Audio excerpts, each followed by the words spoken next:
Good morning all of you. सुप्रभात। कैसे हैं आप सभी? तो आप सभी को आप सभी का गोकुल दास ऑनलाइन क्लासेस में स्वागत है। सभी अपने हाथ जोड़ें, आंखें बंद करें और मैम के साथ दोहराएंगे। इतनी शक्ति हमें देना दाता, मन का विश्वास कमजोर होना। हम चले नेक रास्ते पे, हमसे भूल कर भी कोई भूल हो। इतनी शक्ति हमें देना दाता, मन का विश्वास कमजोर होना। दूर अज्ञान के हो अंधेरे, तू हमें ज्ञान की रोशनी दे। हर बुराई से बच कर रहे हम, जितनी भी दे भली जिंदगी दे। बैर होना किसी का किसी से, भावना मन में बदले की होना। हम चले नेक रास्ते पे, हमसे भूल कर भी कोई भूल होना। इतनी शक्ति हमें देना दाता, मन का विश्वास कमजोर होना।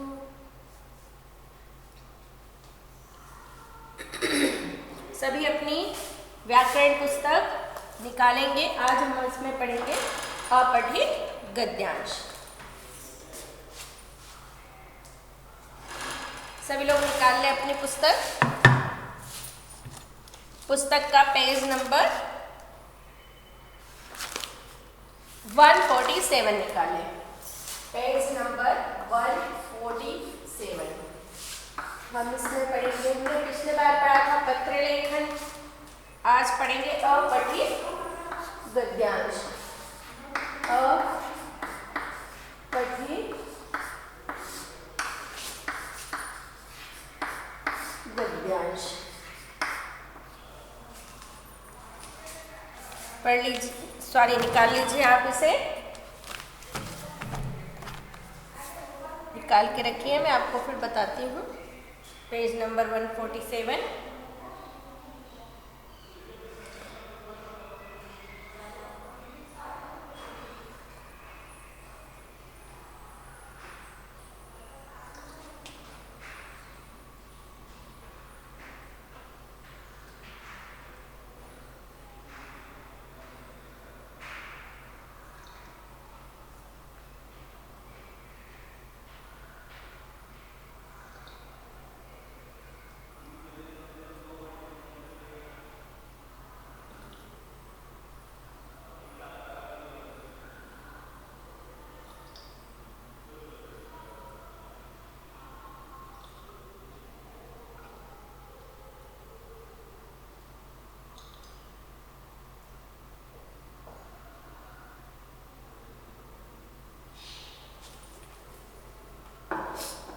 चलिए, अपठित गद्यांश। पहले तो हम ये जाने कि अपठित गद्यांश क्या होता है।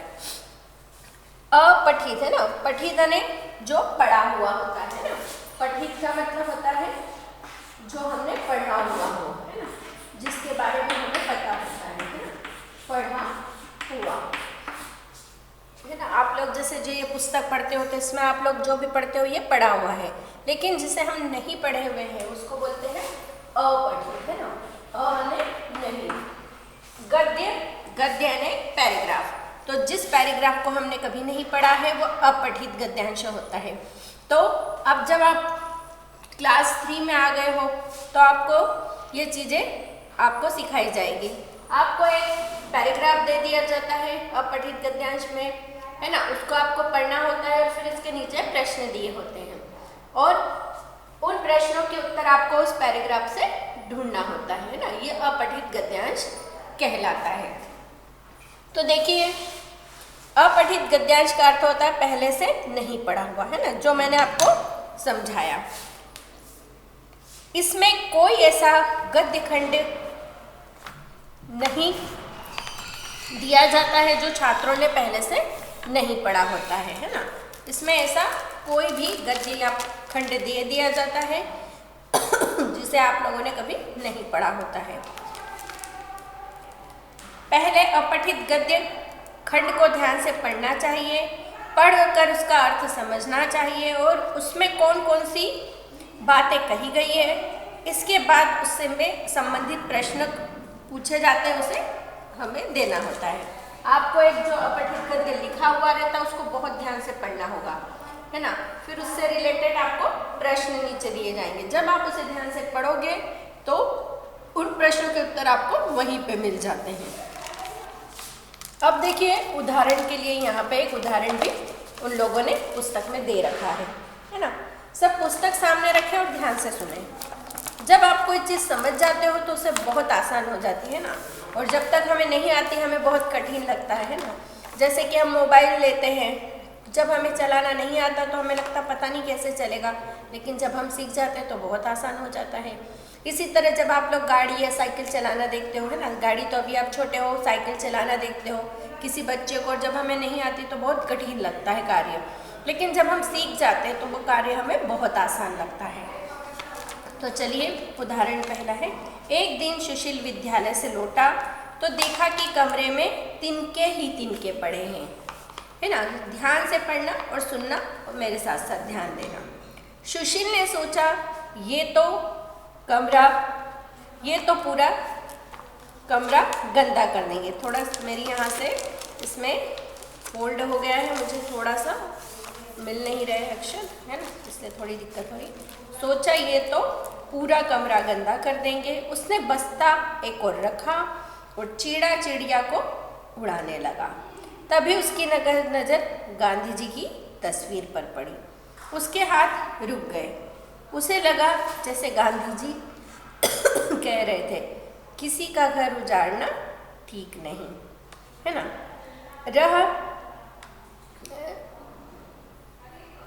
रह पर कमरा गंदा मत करना। तभी उसने के पिताजी कमरे में आ गए। किससे बात कर रहे हो? उन्होंने पूछा। अपने नए दोस्त से, सुशील ने कहा। अब देखिए यहाँ पे इसी से संबंधित नीचे प्रश्न दिए हुए हैं ना, यहाँ ये सारे प्रश्न दिए हैं। आपको इस पैराग्राफ को ध्यान से पढ़ना है और इसके प्रश्नों के उत्तर लिखना है।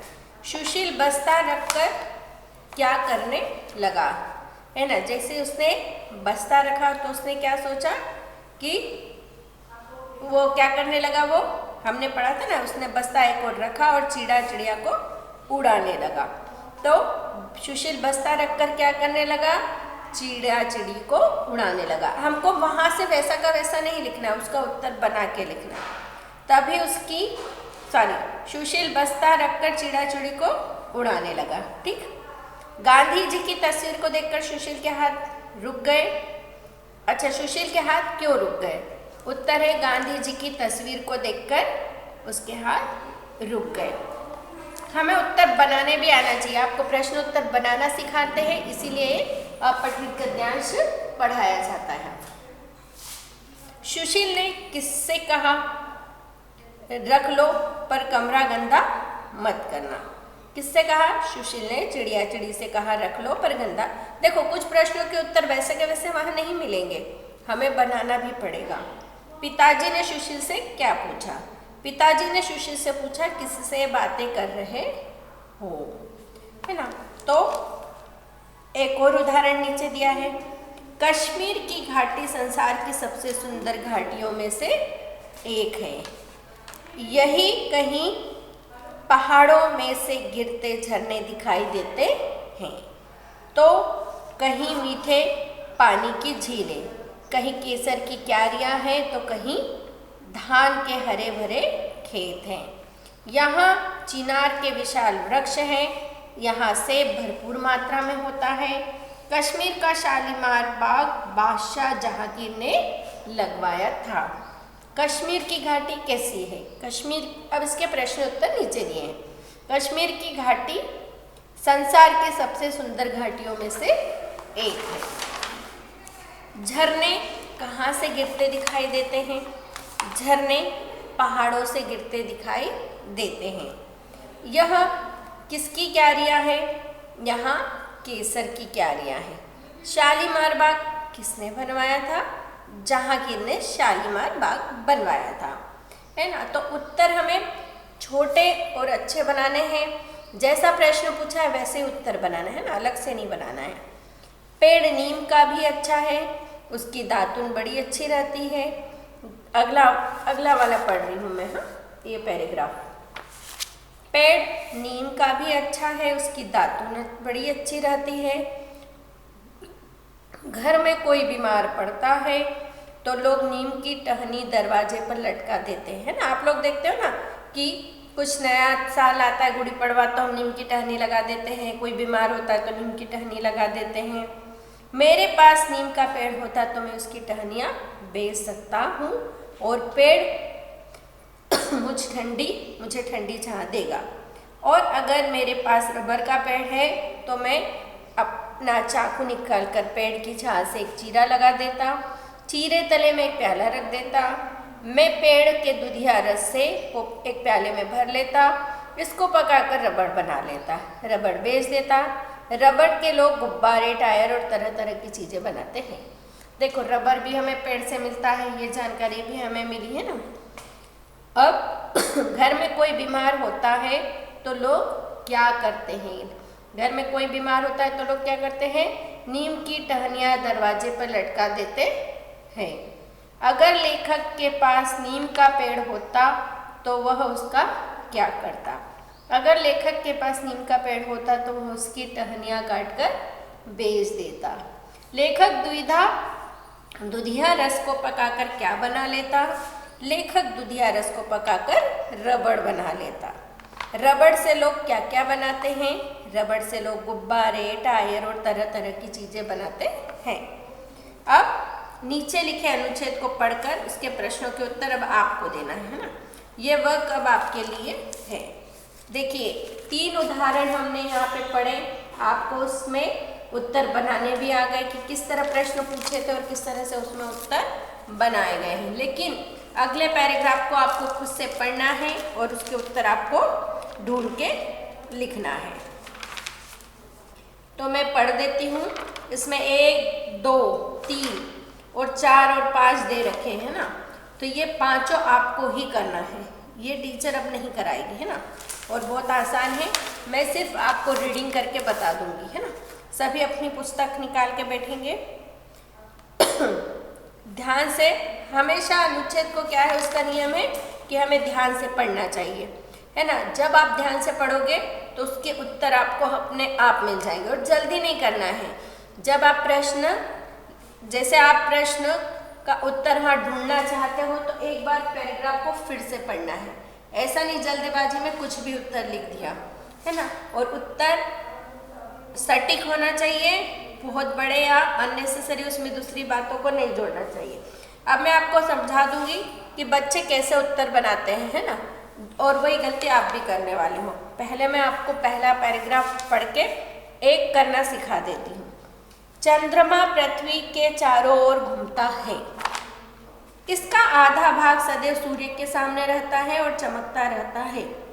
पृथ्वी के चारों ओर घूमने के कारण उसका कुछ चमकीला भाग ही हमें यहाँ से दिखाई पड़ता है। यह रोज थोड़ा थोड़ा बढ़कर एक दिन पूरा दिखाई पड़ता है। उस दिन को पूर्णिमा कहते हैं। पूर्णिमा के बाद धीरे धीरे घटना प्रारंभ हो जाता है और अमावस को चमकीला भाग हमारी आंखों में से ओझल हो जाता है। उसके एक दिन बाद फिर हल्की सी रेखा दिखाई पड़ती है और धीरे धीरे बढ़ता है। देखिए, चंद्रमा आपको पता है ना कि क्या होता है। चांद जब पूर्णिमा आती है तो पूरा दिखाई देता है ना, लेकिन क्या होता है, जैसे जैसे एक एक दिन करके चांद का आकार घटता जाता है ना। और फिर धीरे धीरे धीरे धीरे क्या होता है, एक रेखा दिखाई देती है। और जिस दिन अमावस आती है उस दिन चांद नहीं दिखाई देता है। 15 दिन अमावस 15 दिन आती है जब चांद का आकार घटता है, और 15 दिन होती है जब चांद का आकार क्या होने लगता है, बढ़ने लगता है ना। तो इसे अमावस से पूर्णिमा और पूर्णिमा से अमावस तक का समय अवधि समय कहते हैं, है ना, समय कहते हैं। एक कहानी है कि जब गणेश जी छोटे थे, है ना, तो उनका जन्मदिन था। उनकी माँ ने कहा कि बेटा आज तुम्हारा जन्मदिन है, मैं तुम्हारे लिए खीर, लड्डू, अच्छी अच्छी चीज़ें बना रही हूँ। तो गणेश जी को बहुत भूख लग रही थी। उन्होंने कहा माँ जल्दी बनाओ। तो बोले हाँ बनाती हूँ, तुम बाहर घूमाओ। जब वो घूमने गए तो उन्होंने फिर खा लिया बहुत सारा, खीर भी खा ली, लड्डू भी खा लिया। और आपको पता है ना गणेश जी का पेट इतना बड़ा है ना। तो वो गए बाहर घूमने के लिए। उनकी माँ ने कहा अब तो बहुत अच्छा खा लिया तुमने, थोड़ा घूमा बाहर। तो बाहर निकले तो चांद क्या करने लगा, उनकी हंसी उड़ाने लगा कि अरे कितना बड़ा पेट है तुम्हारा, कैसे हो, हंसने लगा उनकी। तो गणेश जी को गुस्सा आ गया और उन्होंने क्या किया, अपना एक दांत निकाला और चंद्रमा को मार दिया। तो कहते हैं जब से चंद्रमा का आकार आधा हो गया। अब गणेश जी भी अपना एक दांत ऊपर दे चुके थे तो वो भी एक दंत हो गए। अब चंद्रमा ने कहा कि भाई मैं तो कितना सुंदर था, गोल गिटिंग इतना सुंदर, है ना, और मुझे तुमने करके आधा कर दिया। तो उन्हें चंद्रमा को बहुत बुरा लगा। चंद्रमा कहाँ गए, उनके पिताजी पास गए कंप्लेन करने। कहा कि देखो गणेश जी ने मेरा क्या हाल कर दिया। अब गणेश जी ने उस वक्त गुस्से में तो कर दिया था, तो अब क्या किया जाए। तो गणेश जी से कहा शंकर जी ने कि देखो तुमने ऐसा ठीक नहीं किया, कितना सुंदर चंद्रमा था उसका तुमने शेप आधा कर दिया, है ना, वो अब सुंदर नहीं दिखाई दे रहा है, तो क्या किया जाए। तो गणेश जी ने कहा कि भाई जो मैंने अपना उन्हें भी जो भी श्राप दिया है वो वापस तो नहीं हो सकता, लेकिन एक चीज़ कर सकते हैं कि ये 15 दिन में जब पूर्णिमा आएगी तो अपना इनको पूरा रूप दिखाई देगा, है ना। तो तभी से चंद्रमा का रूप घटता बढ़ता है। ऐसी एक किद्वंती है, कहानी है ना, कहा पक्का नहीं कह सकते ये। तो मुझे याद आ गई थी तो आपको सुना दी मैंने। तो चलिए अब इसके प्रश्नोत्तर बनाएंगे। किसका आधा भाग सूर्य के सामने रहता है ना। तो इसका आधा भाग सदैव सूर्य के सामने रहता है। कुछ बच्चे ऐसा आंसर लिखेंगे। बता देती हूँ आपको कि आप लोग कैसे आंसर बना सकते हो। कुछ ही बच्चे सही आंसर बनाएंगे, बाकी कुछ मुझे पता है कि आंसर किस तरह बनाएंगे, और वो ही गलती नहीं करनी है, आंसर बनाने आना चाहिए। प्रश्न में यहाँ पे लिख रही हूँ, ये आपको भी लिखना नहीं है, ये आपको सिर्फ समझा रही हूँ। किसका आधा भाग सूर्य के सामने रहता है। सूर्य के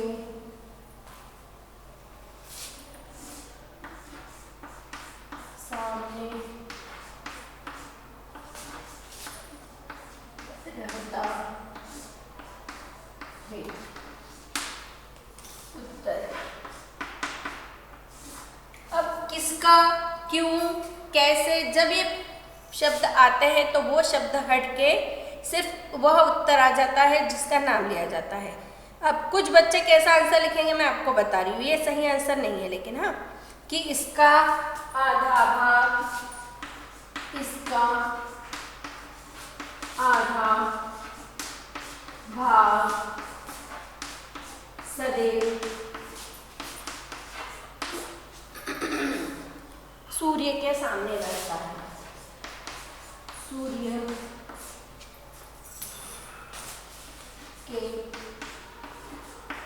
सामने रहता है। इसका आधा भाग सदैव सूर्य के सामने रहता है ना। तो ऐसा आंसर नहीं लिखना है, ये गलत है ना, ये आंसर गलत है। बहुत से बच्चे ऐसा ही करते हैं, जैसा वहाँ लिखा रहता पैराग्राफ से उठा के वैसा का वैसा लिख देते हैं। अब मैं आपको सही आंसर बनाना बता रही हूँ, है ना। अभी सिर्फ आप देखें, फिर आपके पास 3 पैराग्राफ है, आपको उनके उत्तर मुझे होमवर्क करके बताने हैं। और अब होमवर्क स्ट्रिक्टली करना है, जो नहीं करेगा उसको मैं एनुअल एग्जाम और इसमें मार्क्स कट कर दूंगी, है ना। आपका पेपर भले ही पूरा सही होगा, लेकिन 10-10 मार्क्स में कट करने वाली हूँ। तो आप चाहते हो कि अपना होमवर्क, अगर आपको मार्क्स पूरे चाहिए तो होमवर्क भी करना पड़ेगा। किसका, है ना, तो किसका की जगह क्या लिख देंगे, चांद का। किसका का, ये वाला का यहाँ आ जाएगा, है ना, चांद का।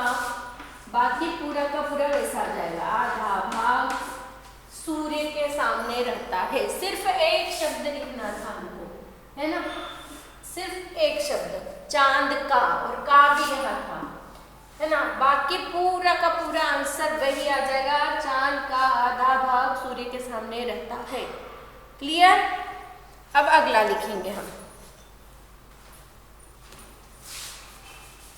तो ध्यान से समझो, ये बहुत काम की चीज है, आपको क्वेश्चन आंसर बनाने आने चाहिए। देखिए अभी आप 4 तक 5th तक आपको क्वेश्चन आंसर टीचर करवा देगी, लेकिन जब आप 6th में जाओगे ना तो आपको वहाँ पे नहीं करवाएंगे, आपको बुक से खुद से ढूंढना है।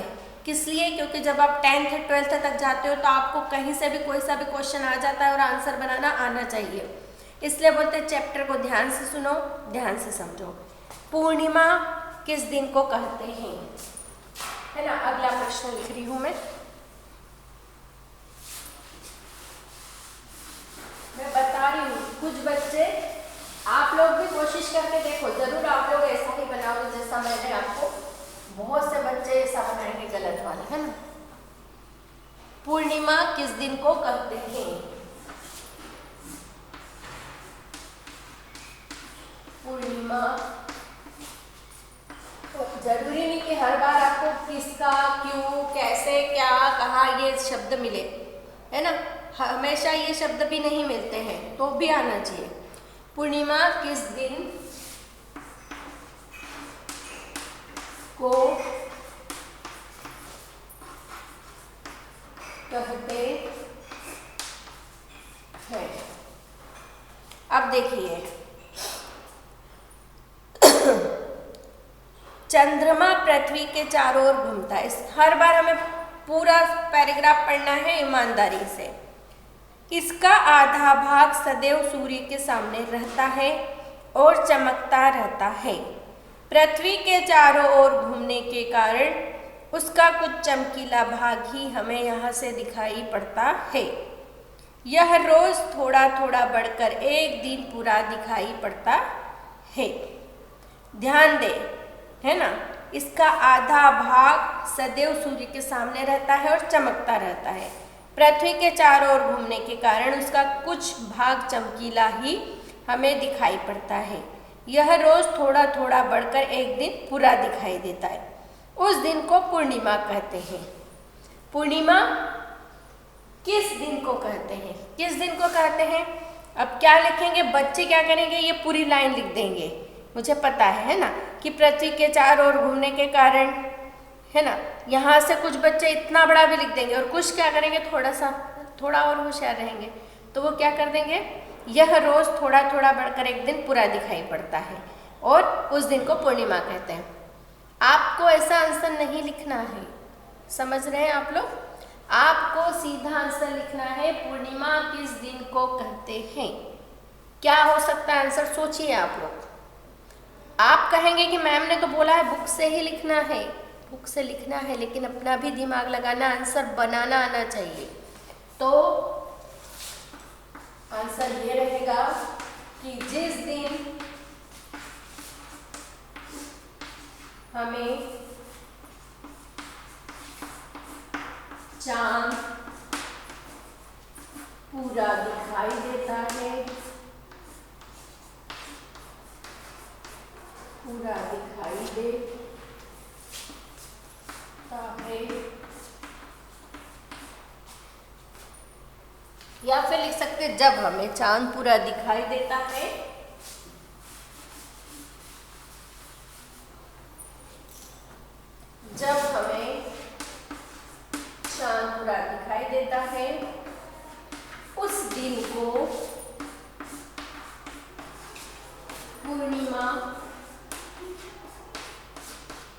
कहते हैं, उस दिन को पूर्णिमा कहते हैं।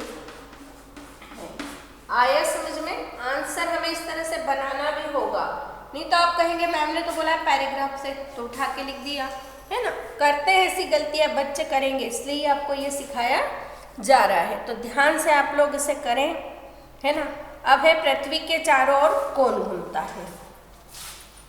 पृथ्वी के, ये आया समझ में सभी को? कैसे लिखना है इसको? लिखना नहीं, आपको सिर्फ समझा रही हूँ मैं।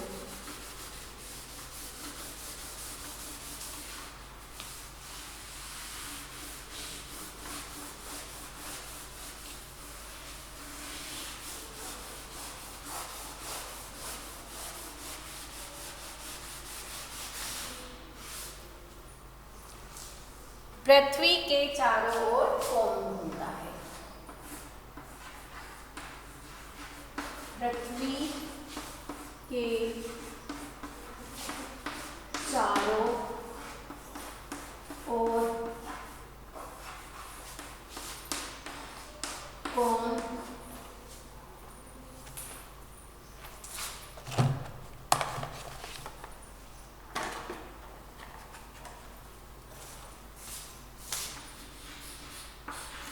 घूमता है? उत्तर,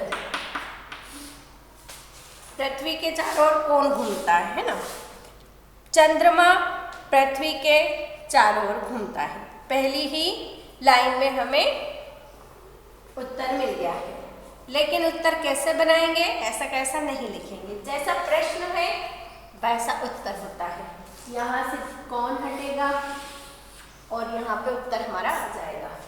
पूरा वैसा का वैसा है। पृथ्वी के चारों ओर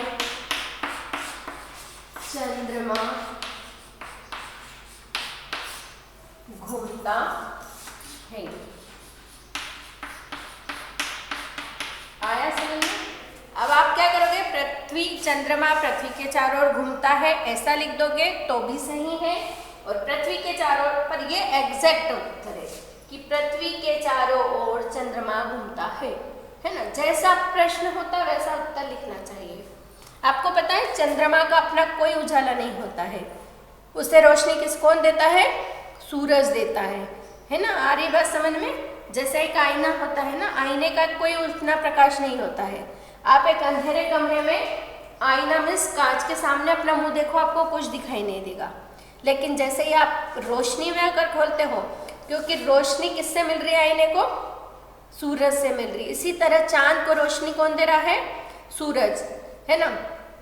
चांद की अपनी कोई रोशनी नहीं होती, आपको चमकीला जरूर दिखता है, लेकिन उसको रोशनी कहाँ से मिल रही पता है आपको? सूरज से मिल रही है।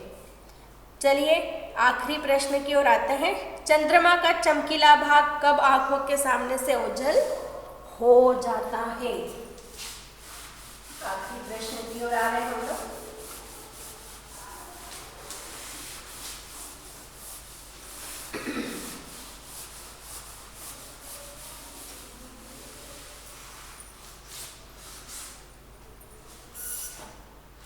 चंद्रमा का चमकीला भाग, यह आखिरी प्रश्न है।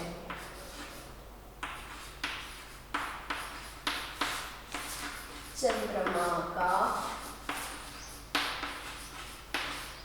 चमकीला भाग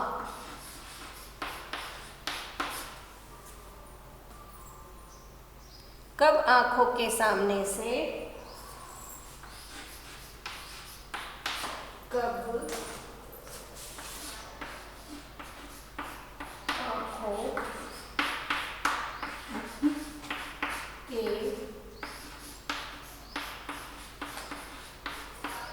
सामने से ओझल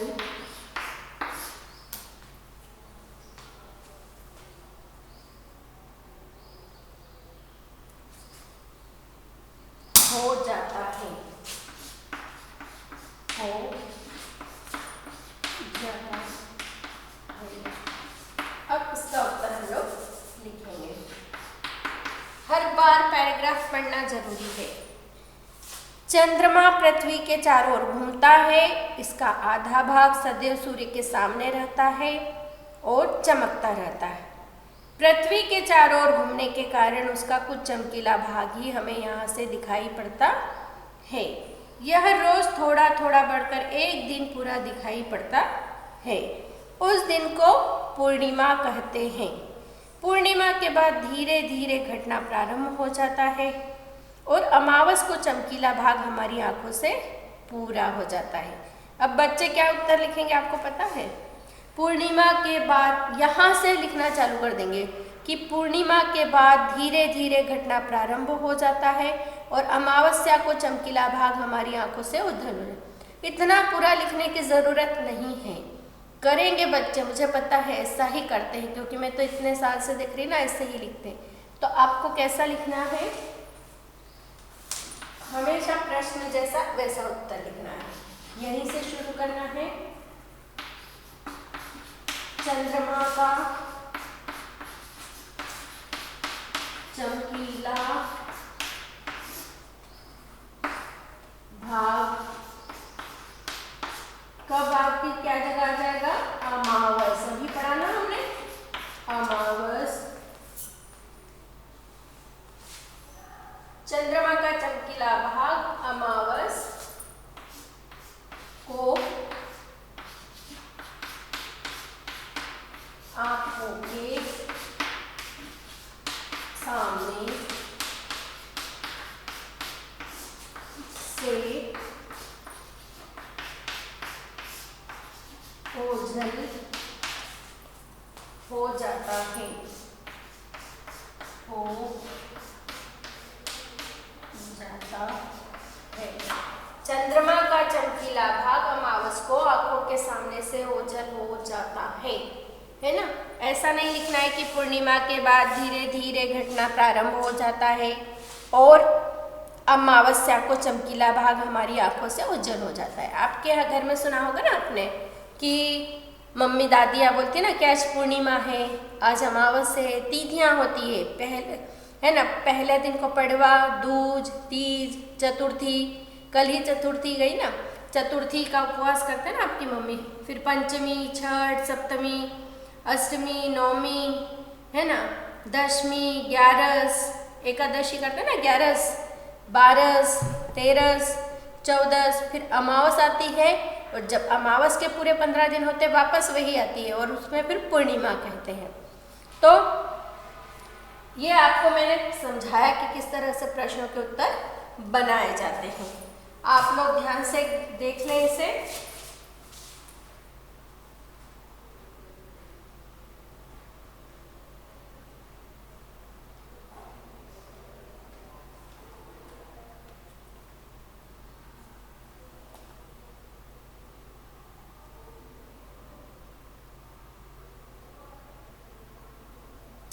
तो आज का हमारा ये नहीं हुआ। अब आप लोगों को ये वाले पढ़ना है ना, पैराग्राफ पढ़ना है पेज नंबर 49 से, और इन्हें अपने बुक में इनके आंसर लिखना है।